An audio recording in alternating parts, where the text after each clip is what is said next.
Hello, and welcome back to the Thaliondor YouTube channel. I'm Nicholas Oscar, and today we're finally going to deliver the long-awaited rules video. In today's video, I'm going to give you a quick and comprehensive breakdown of the rules. I'm not going to go over every single interaction, we'll save that for a longer video. But for now, what I will give you is what you need to start to play the game quick, fast, and in a hurry. So let's get started. Thaliondor is a full context efficient force game. When striking someone with a weapon, it has to be sufficient enough to disable the limb, not necessarily lop it off. We tell everyone 60 to 70%. It's up to the person receiving damage to call where they've been hit based on where they feel it, and should communicate that as soon as possible. Your body has one hit point in all hit locations, and those are head, torso, both arms, and both legs. If you get hit in your arm, you lose it and drop whatever you are holding. You can place it behind your back or let it hang loose by your side. If you get hit in the leg, you can't move it anymore. You can either pin your dead leg and pivot around it, or go down on a knee. Whichever knee you put down is now your dead leg. If you put both knees down, then both legs are available for damage. If you get hit in the torso, which is tops of the shoulders, chest, stomach, sides, back, nuts, not butts, will kill you. Butt is a leg. Losing any combination of two limbs will also kill you. Arm and arm, leg and leg, arm and leg, dead.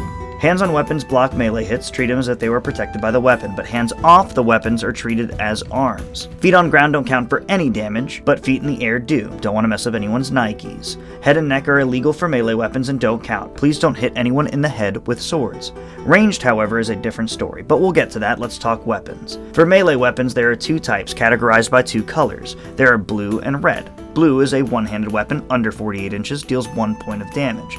Red is two-handed weapons over 48 inches and deal 2 points of damage when swung with two hands, but blue damage if swung with one.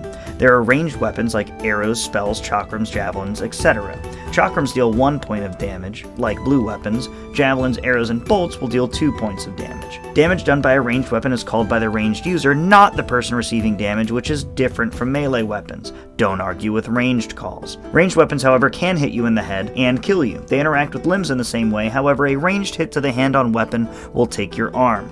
Ranged hits to weapons deal no damage. Armor. Let's talk about armor. There are two types of armor in the game, which give you bonus hit points to your hit locations. Light armor gives you 1 extra hit point on your hit location, allowing it to block 1 point of damage, but leaving your body safe. But if a red weapon or something that deals 2 points of damage were to hit it, it will take the armor and the limb. All classes can wear light armor. Heavy armor can give you 2 bonus hit points to that hit location, allowing you to block 2 points of damage before it is broken. Heavy armor is only worn by fighters. Next, we're going to talk about bucklers and shields. Shields are equipment used to block weapon damage. They block an infinite number of blue hits and most range hits with a few exceptions. They take damage when hit with red damage, or those exceptions I talked about, and their hit points vary on the class that you play. Bucklers are strapped to the body, leaving your hand exposed and free. They are only usable by fighters, they have 1 hit point, and they have a size limit. Grappling. It's a thing. You can do it. You can't punch, kick, throw, or toss anyone, but you can grab them up, try to take their weapon, or subdue them to let your teammates kill them. You can grab a non-striking surface of a weapon and wrench it away. You can shield check someone so long as it's within a 2-step distance and it is to the front of them. You can shield kick, but you gotta keep 1 foot on the ground. You cannot grapple or be grappled by a bow user, regardless of if they have arrows or not. Got it? Good. Alright, now that that's out of the way, let's get to the classes. We're in the home stretch now. There are 4 classes in the game: Fighter, Archer, Wizard, and Cleric. Fighter is the tank. They use all of the melee weapons. They can do red damage. They have 2 hit point shields. They can use bucklers, and they can wear heavy armor. They can also use javelins. As they level up, they get self-sustain abilities like Repair, a way to regain lost limbs, and a way to endure more hits. Archer is the killer of the classes. They get the most kills since they get the most range. They have bows, crossbows, and chakrams, and they can use a single blue weapon until later levels. They get skills at later levels that allow them to kill more proficiently. Wizard is the magic DPS of the classes. They get damage dealing spells and some crowd control. Their spell slots are relative to the weapons that they're using, and their weapon sets are no weapon, dagger, blue, and staff. Regardless of the length of the weapon that a wizard swings, it will deal blue damage. The spells that they get are Fireball, Lightning Bolt, Frozen Orb, and Acid Bite, and we'll go over the spells in a second. When they level up, they get abilities to regain spell slots and cast more devastating magic. Cleric is the support class. They get heals and buffs for their friends. They too get spell slots relative to their weapon choice and have the same weapon sets as Wizard, with one exception being that they get access to a 1 hit point shield. Clerics have infinite touch heals with their Healing Hands ability, but spells that take spell slots are Healing Word, Binding Roots, Shatter, and Silence. When clerics level up, they can ward their friends, resurrect them, and gain more efficient supporting techniques. Let's talk about magic. All spells exist in the real world as spell balls and have to hit you in order to interact with you. If you dodge the spell, it has no effect. To cast a spell, you can't move your feet, hold the spell up, and recite a 15-syllable incantation of whatever it is that you want. It just has to contain the spell's name. Like Supercalifragilisticexpialidocious Fire is 15 syllables. Now let's talk the spells themselves. All spells are color-coded so you know what's coming at you. Fireball is a red spell ball, deals damage to the limit hits, it goes through light armor and deals no damage to heavy armor. Lightning Bolt is a yellow spell ball, deals damage to the limit hits, and goes through heavy armor but does no damage to light armor. Acidic Bite is a green spell ball, breaks equipments like weapons, shields, and armor of the hit location, but deals no damage to you, the player.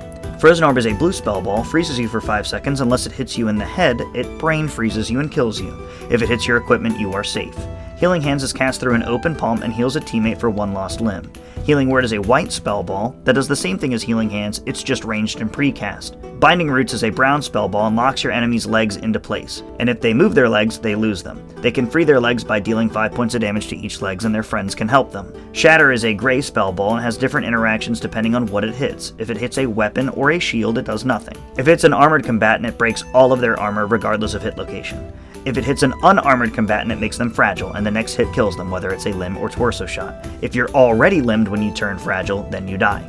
Silence is a purple spell ball and stops enemies from casting spells or using abilities until they are healed by a cleric. Physical Ward is a yellow headband that protects the wearer from the next physical hit they take regardless of damage. Magical Ward is a blue headband that protects the wearer from the next magical hit they take regardless of the effect. And that's how you play Thaliondor. You're welcome.